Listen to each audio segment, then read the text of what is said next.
dapat kita bersama-sama kembali dalam siri seminar mingguan INSPEM untuk karya yang terakhir untuk tahun 2021. Dan hari ini kita bertuah kerana dapat menampilkan seorang penyelidik daripada UKM. Beliau yang saya maksudkan ialah Dr. Fatimah Abdul Razak. Sedikit latar belakang mengenai Dr. Fatimah. Beliau mendapat Bachelor Science Mathematics dari UIA pada 2006 dan seterusnya dapat Master Science Computational and Theoretical Science pada 2007 dan terus melanjutkan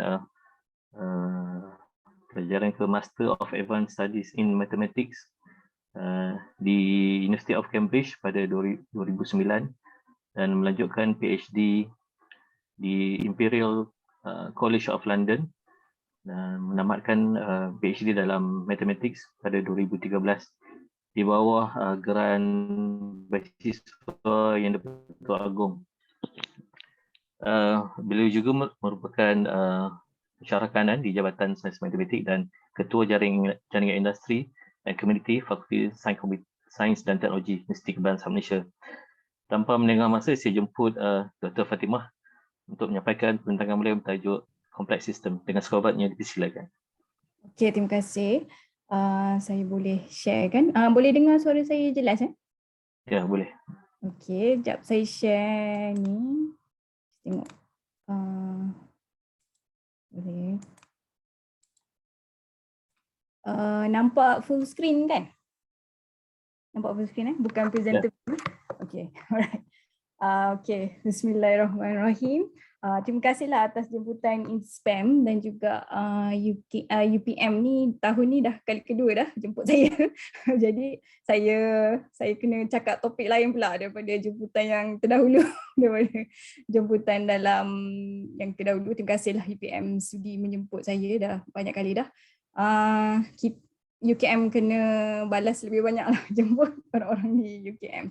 Di UPM nanti. Tak apa. Bismillahirrahmanirrahim. Jadi sempena hari terakhir tahun ni, saya nak bercakap tentang complex system. So complex system ni apa dia? Dia adalah sesuatu yang boleh mencirikan air, bahasa Inggeris ke, sorry. It's something that can, it's like an umbrella term that can connect the water, how water is in liquid, gas, and solid form, and also predict or semi-predict how floods will happen. So it's a very big topic, so from water to floods. And I think this is a picture of Bangi Lama on the 17th of December. Yeah, so very close to both UKM and UPM, right?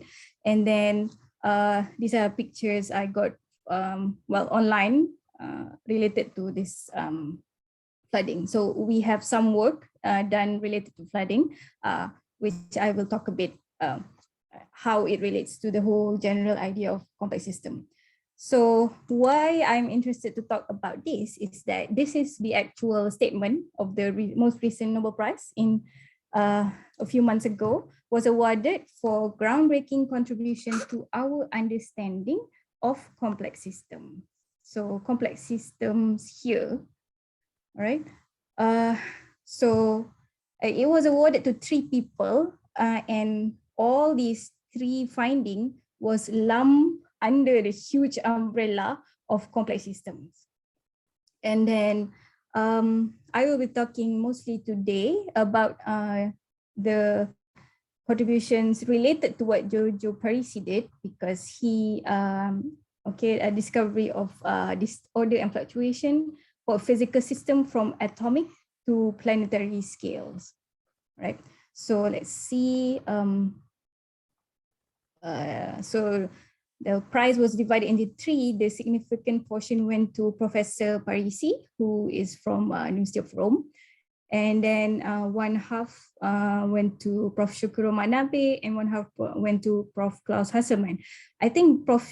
Shukuro Manabe was even shocked because he said that he's a climatologist and how can he win a Nobel Prize in physics? And Prof. Klaus Hasselmann is at the Max Planck Institute, so he's related, and Prof. Giorgio Barisi is a theoretical physicist.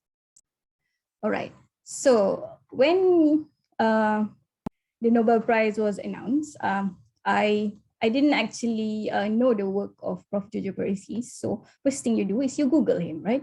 Okay, so when you Google him, this is actual snapshot from Google. I see that his main field is statistical mechanics. So I was like, yes, it's the same. And then, and he has a theory and spin glass and complex system. And he won a lot of other prizes as well. And when I talk to my friends in complex system, they say that he's a really smart guy, smart professor that's quite famous. And well, I don't know if I've ever met him, but apparently he's very famous for coming up with very foundational notions for complex systems. So let me explain then what is statistical mechanics. I was first introduced to statistical mechanics when I was doing my master's at IIUM. So Prof. Nasir Ganikojev, he's the one who introduced me to this. Well, actually, during the final year project also, during the degree, I took this course titled Pure Mathematics, but it has statistical mechanics, ergodic theory, related topics, probability theory, related to statistical mechanics. So my master by research at IUM was related to statistical mechanics. So I was first introduced to this field, which is a mathematical framework that applies statistical methods and probability theory to large assemblies of microscopic entities. Okay, so we will talk more about what is microscopic and macroscopic and mesoscopic. Okay, so and it attempts to explain the macroscopic behavior of nature from behavior of such ensemble. Ensemble meaning just a gathering of these microscopic entities, right? So statistical mechanics aim to explain how this microscopic behavior emerges from microscopic interactions. Right? So for example, water, right? So you have, you know that the molecule of water is very similar, well, it's the same, whether it's gas or solid or liquid, but it's just the bond between them that is different, right? So macroscopic, the way I view what macroscopic states are, it's in the form of gas, solid or liquid, and the microscopic states are the molecules, how they are related or how they are connected to each other. So statistical mechanics wants to really understand and model how these microscopic, how the interaction between these molecules can lead to the emergence of it being ice or water or gas, right? So it's very interesting because maybe we know this, that when you heat it to 100 temperature it becomes gas, but then to actually be able to mathematically model it, I don't think people have actually been able to model water, because water is very special. It's very different because of its hydrogen bonds, but this is just an example which I'm giving to illustrate the microscopic and microscopic relationship. All right, so at criticality or critical temperature, so maybe like 100 degrees, water becomes gas, right? The temperature activates the molecules of the water to work together in changing the structure of ice to become, not change, becoming ice or vapor. So when it's 100, it becomes vapor, and when it's 0, it becomes ice. And criticality is the emergence of the components to work together as a whole.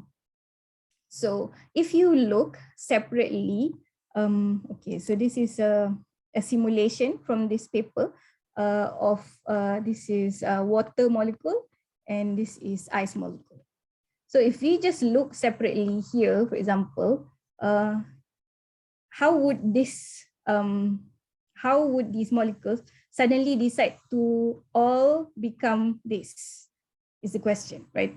And how does it happen at a critical temperature where suddenly water at this temperature, okay, decide suddenly, okay, at this temperature we all become ice together.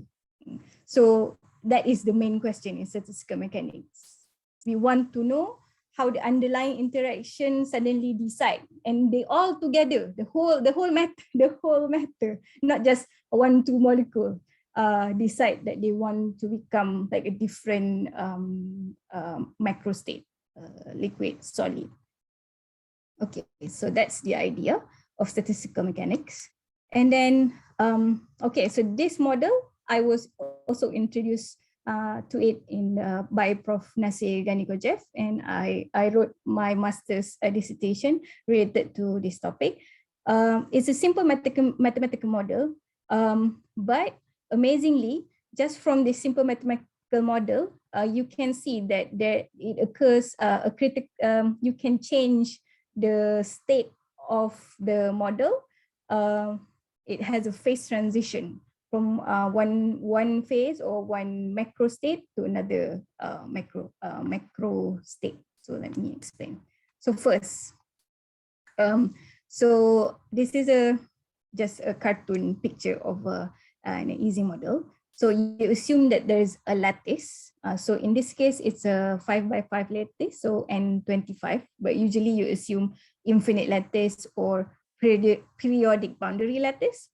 So at each of these vertices, you can say, so this is one vertex, okay, or node or spin.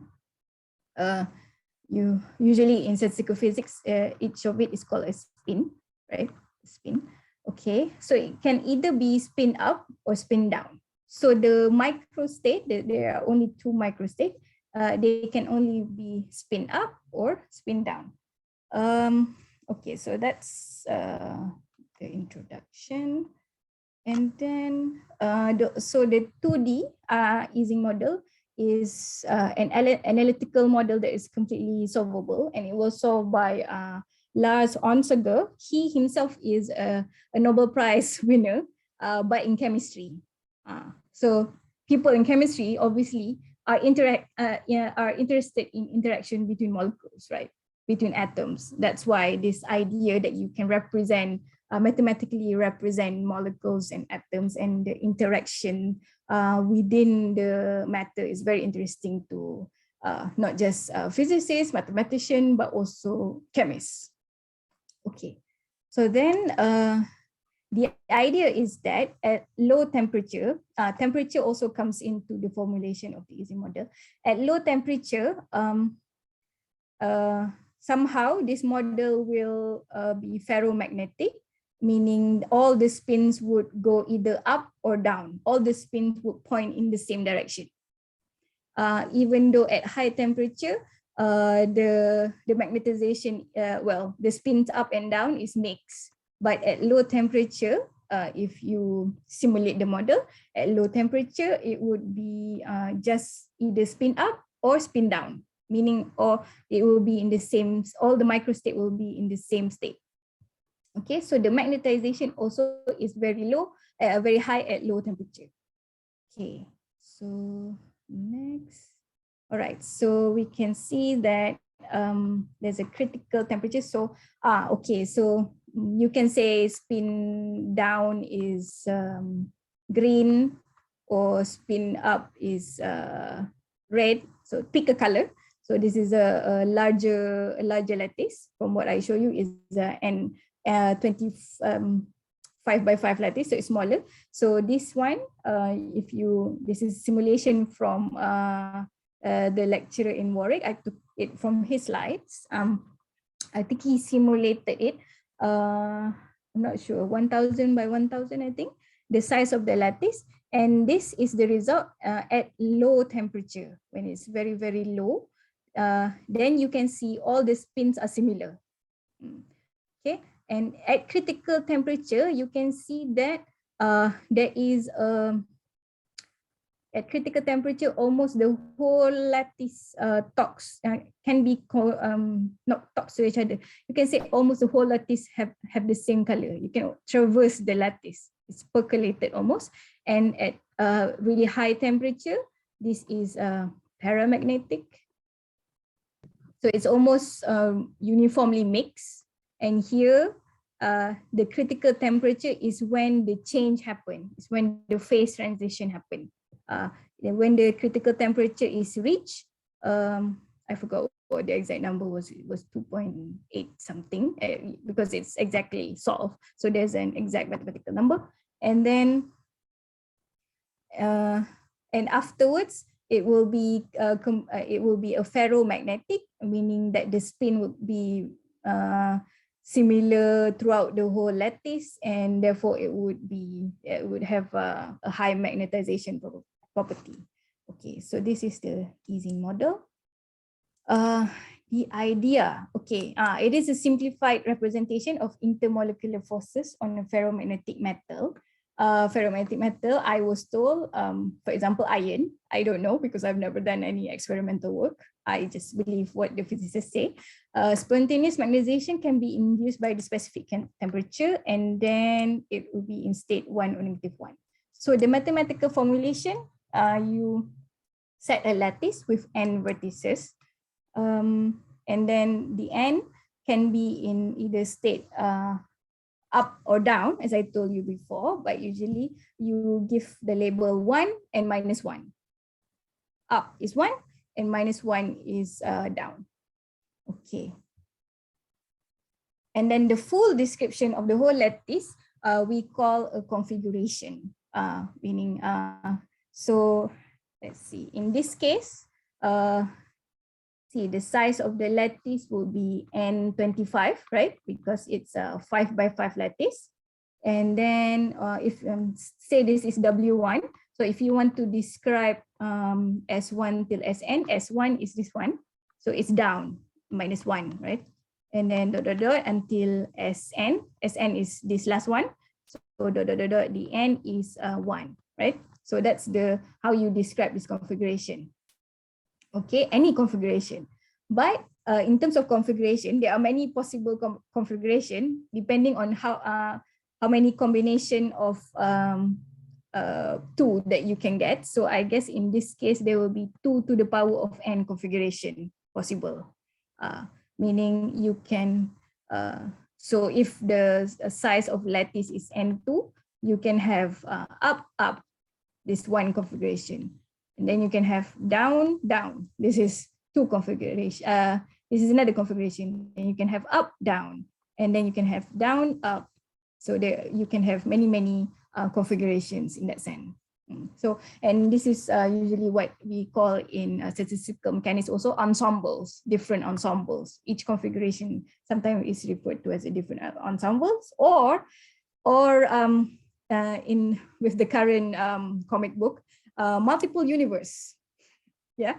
So in one universe you get W1, in another universe you get W2, another universe you get W3, and another universe you get W4. So there's many iteration, many ensembles. All right, and then erase.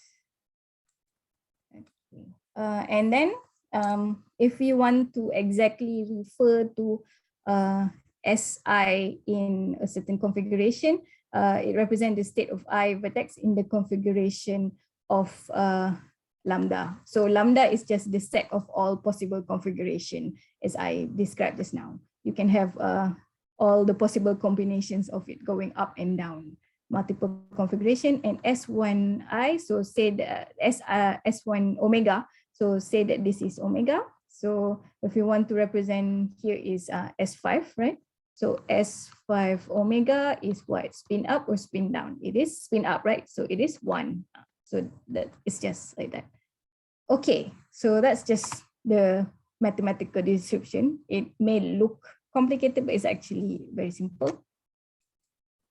And then the interaction strength. Okay, now you have interaction strength between vertex I and J. It can only be positive here. Being positive here means that in order the interaction is usually in the same. They only interact if they are in the same direction usually. Okay, so and also they only interact with their nearest neighbor. So for example, nearest neighbor, well, there are a few you can define nearest neighbor, but usually what I define in my work is that, okay, say this is the spin, so the nearest neighbor to this spin is 1, 2, 3, 4. So you model the interaction in this lattice only if they are nearest neighbor. If they're not nearest neighbor to each other, they do not interact. Okay, so in order for the communication to propagate in this model, everyone must talk to their neighbor. Every spin, every vertex must talk to their neighbor. Okay, and then the intermolecular forces on ferromagnetic metal are modeled by nearest neighbor interaction of vertices, and we model the interaction using Boltzmann distribution. Okay. All right. So Boltzmann distribution, you calculate the Hamiltonian or energy for the certain configuration. Like I told you, we can have many configuration because you have spin up and spin down. So the configurations are just the combination of spin up and spin down. But different configuration gives you different Hamiltonian, because what you do is, remember this one? Oh, okay, this one is just whether it's spin up or spin down. So this value can be 1 or -1, and this one can be 1 or -1. So the multiplication of these two values is either 1 or -1, depending on what is Si and what is Sj, right? And then Jij here is calculated according to, I should have written it according to the Hamiltonian that I specified here. So it's J, it's just J if they are nearest neighbor to each other. If they're not neighbors, 0. So the Hamiltonian is only calculated from nearest neighbor interaction. Okay, so the probability of existence of,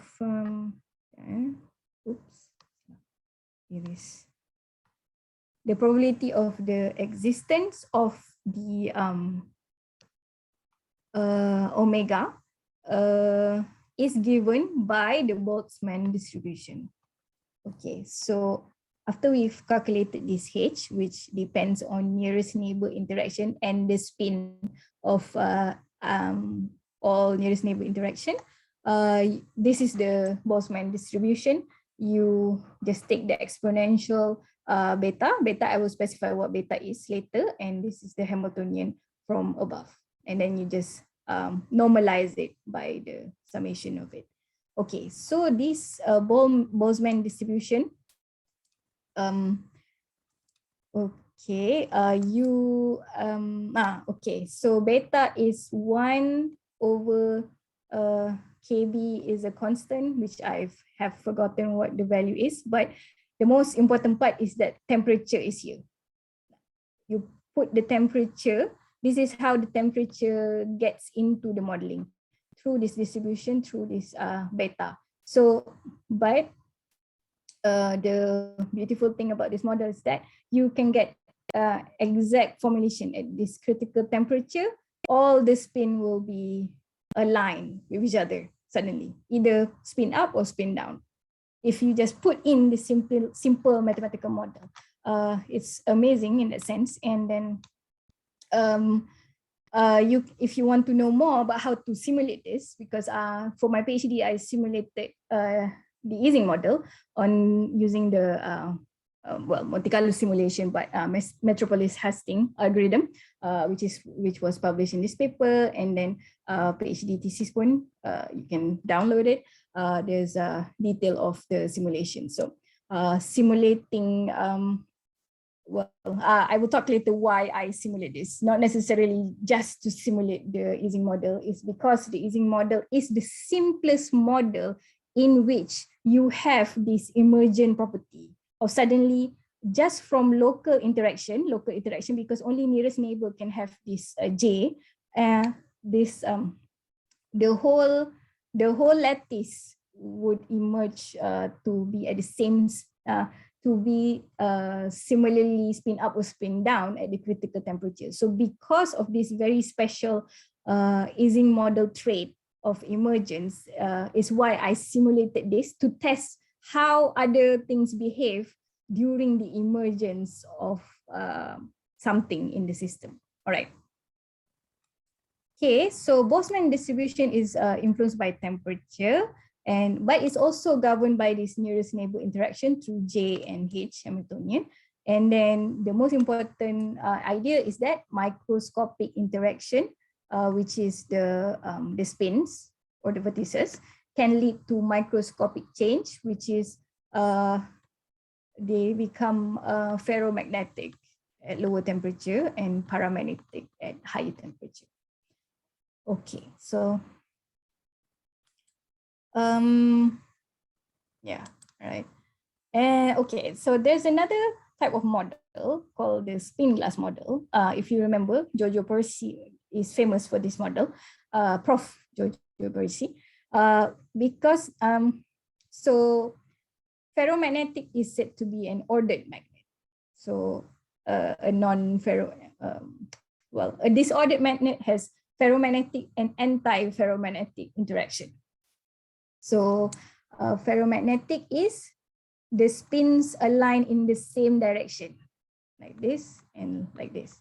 Anti-ferromagnetic is the spin aligns in the opposite direction, meaning opposite attracts. Easy to say, opposite attracts. In this case, you must be from the same party to be aligned. But in this case, you must have different, you can think of it as parties, different party, but then you attract each other, even though you are different. So a disordered magnet have different types of strengths and interaction, different types of interaction. So you can think of ferromagnetism as one type of interaction where they are aligned if they have the same spin, and anti-ferromagnetic as another type of interaction where they are aligned when they don't have the same spin. Okay. All right. And then, yeah, so this is the previous explanation. So in the lattice that I described just now, so this is ferromagnetic. In the Ising model, we only take into account ferromagnetic. That's why the J is larger than 0. Anti-ferromagnetic here, meaning this is aligned, meaning it's already stable, but it likes to be opposite to each other. So J is smaller than 0. Okay, but this may cause problem if you have ferromagnetic and anti-ferromagnetic both in the same lattice. And that's why it's called disordered magnet. Okay. The Ising model, only ferromagnetic, but the spin glass model, J can be negative or positive. So meaning it incorporates both ferromagnetic and anti-ferromagnetic. And if J is negative, the competition between ferromagnetic and anti-ferromagnetic leads to something called frustration, which Giorgio Persi famously solved. Okay, so this is a writing from a website, The Wire. I just snapshot written by his student. Okay, so why do we have this frustration? Because I told you just now. So say here the interaction, they want, this is J smaller than 0, anti-ferromagnetic interaction. So they are already stable. They are locked in this interaction. But say this interaction is J larger than 0, and this interaction is J larger than 0. So when this happens, this spin wants this spin to be spin up, and this one wants this spin to be spin down.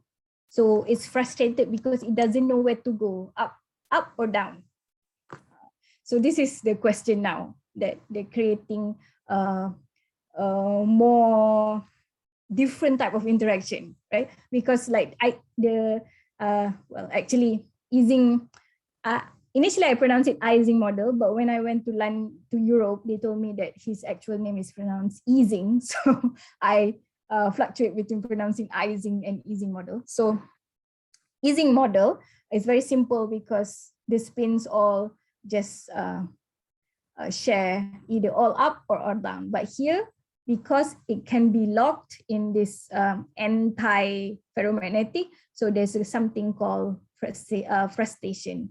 The third one cannot satisfy them both at the same time. Sebab one of them wants it to be spin up and one of them wants it to be spin down. So how does the spin find an optimal orientation? So Giorgio Parisi answered this question. I am not going to explain the answer because I have, well, honestly, I don't know so much. I just know a little bit. But I am going to show you something from his Nobel Prize lecture, which you can find online on YouTube. This is a snapshot, literally, from his YouTube, his Nobel Prize lecture. He said that he's been doing large-scale simulation of spin glasses for more than 20 years. And then he has various insights, and his current works are also related to this. And he said that numerical simulation may have the same cognitive value as experiments. So of course I was happy because I did my PhD by simulations, right? I told you I don't do any experiment in the lab.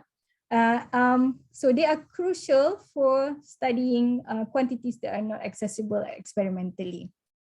And I think the Ising model also is, even though it's only a mathematical model, it's just numbers, I think a lot of experiments formulated in line with the Ising model also have verified the model to a certain extent. Okay, so that's what Professor Parisi said. And then he went on to talk about multiple equilibria. He said that his work on spin glass system has many equilibrium states. So just to give you an idea, an equilibrium state, you can think of on the Ising model, the equilibrium state can be that the ferromagnetic state at the high temperature, low temperature, where all the spins are either up or down. So that's an equilibrium state, but a spin glass has many equilibrium, not just one equilibrium like in the Ising model. So complex system also, it's complex. It has many long equilibrium separated by fast transitions to equilibrium points. And this is all his word, at least I think what his word was, because I typed it from his YouTube video. So he gave an example of ecosystem, climate, geological year, and animal behavior in his speech. All right. So the disordered system, which is represented by the spin glass model, is a stepping stone for modeling complex system, which has different complex elements. And a complex system is not like the Ising model where every element or every molecule is similar. You can say spin up or spin down, but complex system is just so complex. I will just give you a very simple definition after this, and then can lead to elements of it becoming frustrated.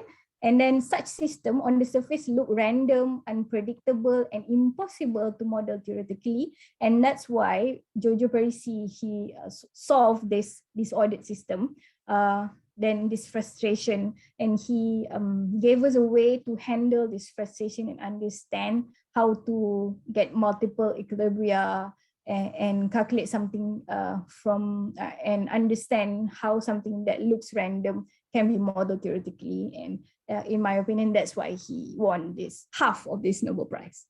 Okay, so Next, complex system. Okay, so what is this complex system? Well, actually, I did it for my PhD, and I still don't really know what it exactly means, because I don't think anyone can say that I have a precise definition of a complex system. Yeah, because a lot of people just use it sort of an umbrella term of many different things. Okay, so I will give you my definition of what I think people regard as complex system. I'm not saying any definition you ever seen is completely wrong or anything, but this is just the general definition that I got by these few years of my involvement with complex systems. Okay, so a few criteria that most will say define a complex system. First, it's composed of a large number of interacting components. Okay.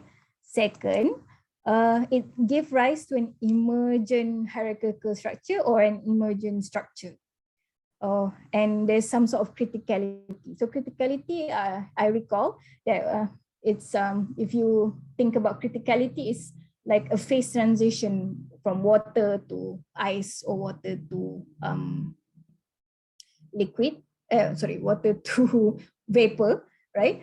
So at the changing at the point where you have the critical temperature, that's where we say criticality occurs. So there must be something that is emerging from this interaction of many different components. And then the components typically change with time. So that's where the multiple equilibria comes in, and they might have many different macro states and maybe semi, it's like a mixture of different states as well. So yeah, it is quite vague, not mathematically precise, but that's why we need more precise mathematical definition in the field of complex systems. Okay, so I would say, I would loosely define it as a system where components self-organize into a critical macro state. Okay, it can be considered to be between the macroscopic and microscopic structure. Sometimes it's referred to as a mesoscopic structure because it's in between it's not just nearest neighbor interaction or local interaction. It also has like sometimes not so local interaction, but it's not completely critical all the time. So sometimes it's called a mesostructure. So yeah, because it's in the middle between micro and macro. Okay, and then criticality or critical state is the emergence of the component to work together as one. So in this complex system, there must be certain times where this emergence or the macroscopic state shows as a critical state, or to change it from one form to another, something like that. Okay. So this is interesting. Critical slowing down. Critical slowing down indicates an approach to critical transition or criticality. So for example, because you want to reach a point where the phase transition will happen, you will see some sort of critical slowing down. So there are a few indicators that you can use to identify this critical slowing down, used in many different fields. The indicators, some of them are autocorrelation function, variance, and the mean of power spectrum, I think at low frequency. So for example, in water, you have gas, solid, or liquid. So normal and crisis, this is what our group have done. So for example, in relation to flood, okay, so in a normal time, no flooding. In a crisis time, flooding. And then, okay, so no flooding in the normal time. No flooding. So you have a question. How can you detect when will the crisis or the flooding happen? So the answer to that, I think PhD student Said Sadiq researched that. How is it possible to indicate a change of the macro state from normal to the crisis time. So uses a lot of indicators of critical slowing down. Okay, so this is a paper by Syed Sadiq and our team, an early warning system for critical slowing down. So using critical slowing down in this paper, if I'm not mistaken, he showed us that using these indicators, one can detect floods a few days before the actual flood, which is probably something we actually need right now. And then furthermore, in addition to those critical slowing down, also using a similar method, we added persistent homology also to the critical slowing down. There was some pre-processing done to the time series that we look to find the indicators. And I think Syed Sadiq found that it is a better indicator and better early warning signal for the critical transition in flooding. So this previous work was done on the, if I'm not mistaken, water level of Sungai Kelantan. Okay, so it's based on the idea that we want to know how to predict normal to flooding. So because there must be a critical transition between the normal to flooding state. So this is the critical transition.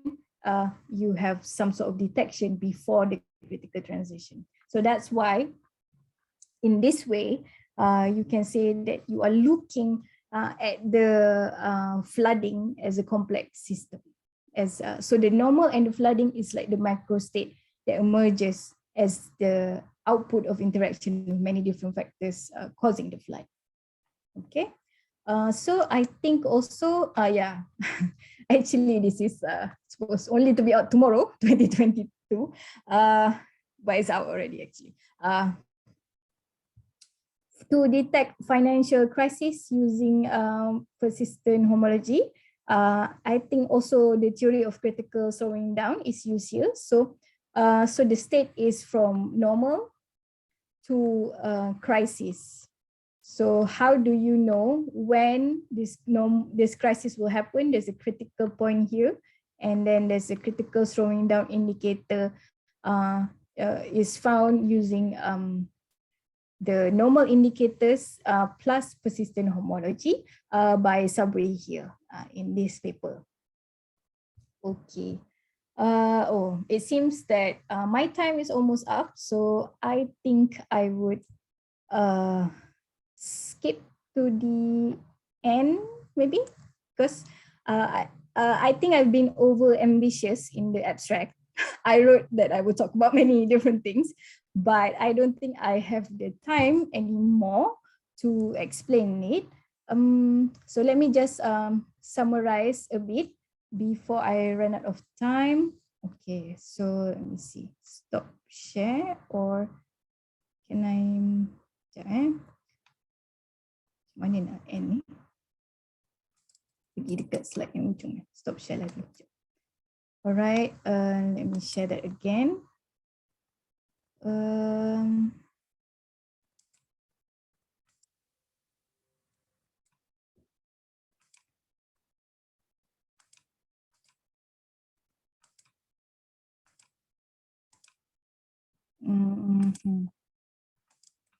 Okay.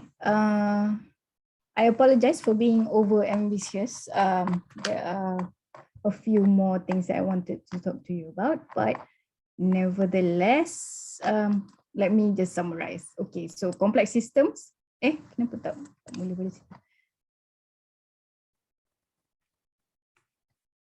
So in summary, complex system is the whole that emerges, a system where the whole that emerges is more than just the sum of its individual parts. The components are organized into a critical state, and approaches to a critical state may be quantified by critical slowing down, which I've shown in the paper.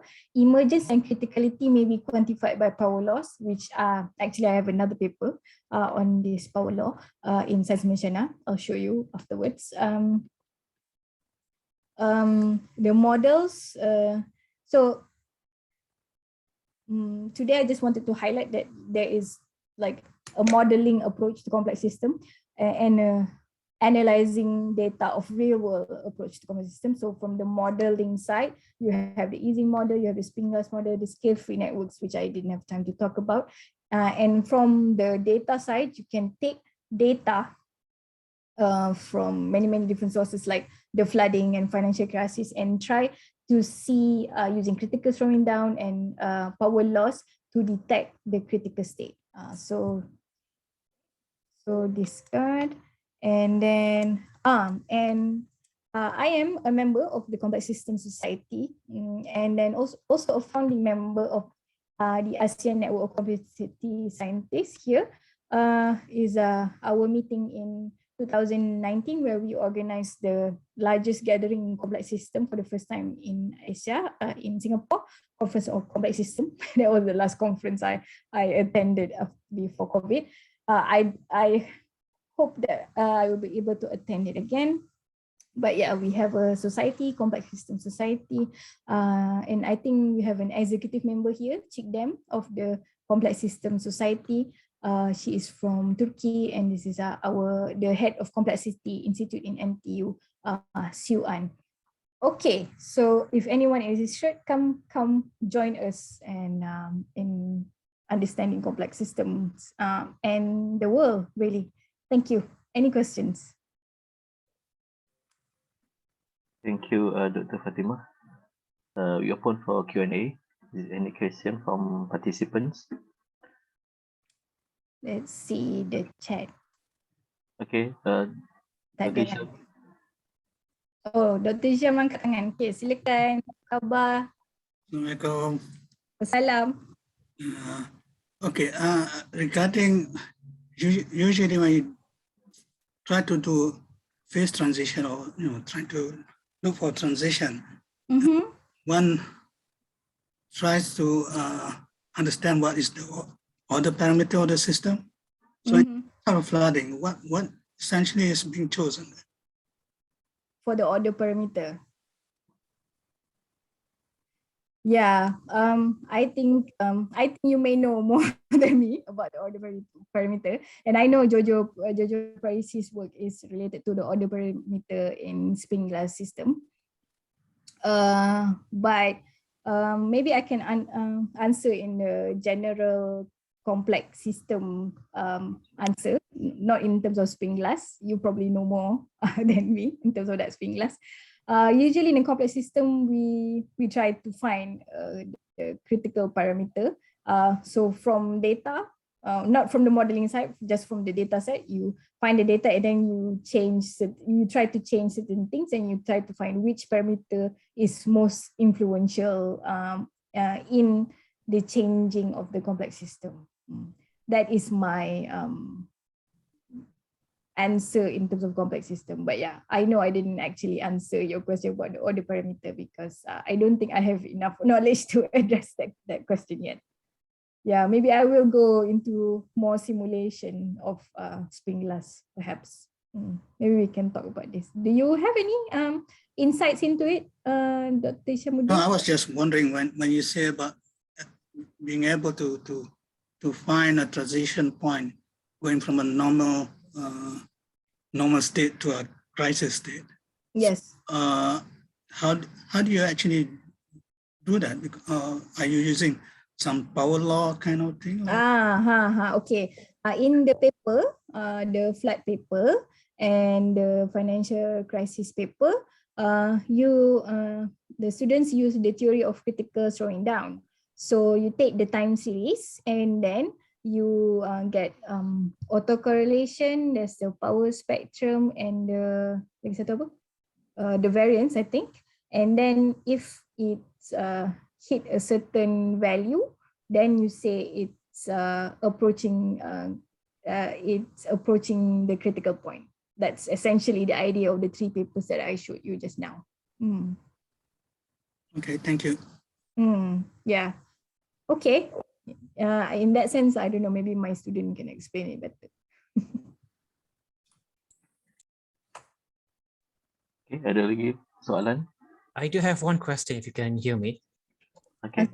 Zuri. Hi, Okay. Dr. Zuri. Hi. Lama tak jumpa. Hi, Ah, everyone. I'm Zuri. I'm a PhD candidate with Dr. Fatima. Well, I have been hearing about complex systems just now. This is a very broad question. okay. Is it true, my assumptions that complex systems are more towards computationally hard problems? They are not necessarily easy to compute. It can be computationally hard, but what mathematicians and physicists would like to do is to make it easier. So the Ising model is not computationally hard. The spin glass model is not computationally hard, and that's why we can simulate it. And that's why Ising model is exactly solvable analytically. And so is spin glass model, I think, the 2D and 3D. So That's why it's famous lah. But Oh. if you want to add more complexity, then it would be hard lah. So a conventional machine can just process it. It's not a problem. Yeah. Oh. For my PhD thesis, my machine was just not canggih punya lah, just biasa punya. Would it react in difficulty if the data set are large, very large? Dia akan jadi slow lah. On the size, for my PhD, I simulated, I don't know, using model lattice size only like 50 by 50, but then there's a time lag. So I think I simulated up to 1 million time lag or something. I had to leave it to run for a few hours, I think. Okay. At the time, so sekarang lagi canggih. So. Sekarang zaman yang lain kan berbeza. Yes. So yeah, I think people are trying to add more difficulty, so it will be more and more realistic. So the idea in terms of complex system is to sort of meet in the middle. There is like this model, using model, scale-free network, spin glass model, you can actually model. You can actually solve mathematically as well. Scale-free network, no, not so much, but you can simulate. But like the realistic model, you know that there's so many variables that are influencing it. So you try to extract some of the variables that you think are more important than the rest lah. Okay, dia ada pre-processing kat situ lah. Tetap. If you want to match it up with the real world. Yes, okay. Okay, thank you, Doctor. Okay. Ada lagi soalan? Ada lagi. Silakan, Dr. Syamuddin. Probably this is something related to what's been discussed just now. Okay. Usually when we try to do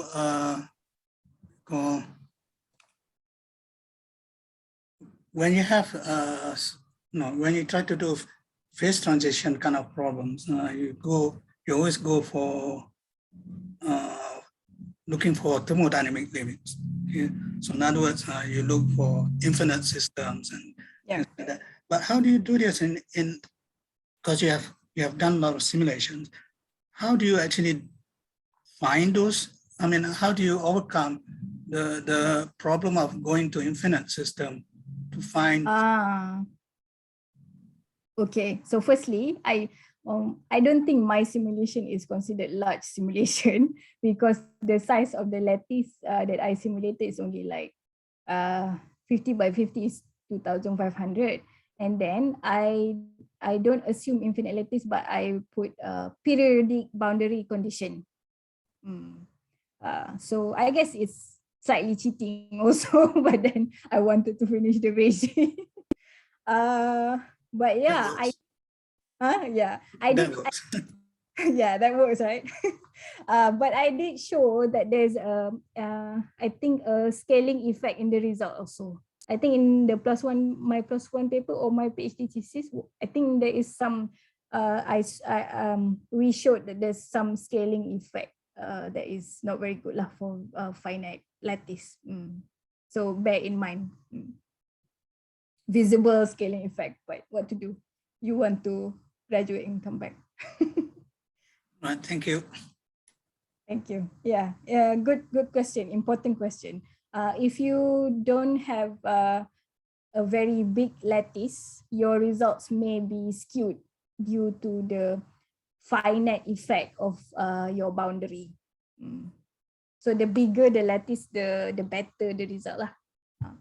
Ideally infinite lah. So like what Zuri asked, is it impossible? Kalau finite lattice, infinite lattice tu memang impossible. But for a finite lattice, for simulation, of course, you have to do finite lattice, but the bigger the better. And then when you scale up the size of the simulation, you can see the finite size effect. I think I published that in the +1 paper. Sort of finite size effect of on the value that we were trying to measure. Okay. Saya tak ada soalan kot daripada peserta lain. Sekali lagi saya ucapkan terima kasih kepada Dr. Fatimah atas perkongsian yang sangat menarik, dan saya juga ucapkan terima kasih kepada semua yang setia hingga ke akhir siri ya. Dan terima kasih sekali lagi. InsyaAllah kita berjumpa lagi, dan selamat tahun baru dan selamat bercuti. Jumpa lagi pada siri yang akan datang insyaAllah. Assalamualaikum warahmatullahi wabarakatuh. Waalaikumsalam warahmatullahi wabarakatuh. Terima kasih semua. Terima kasih.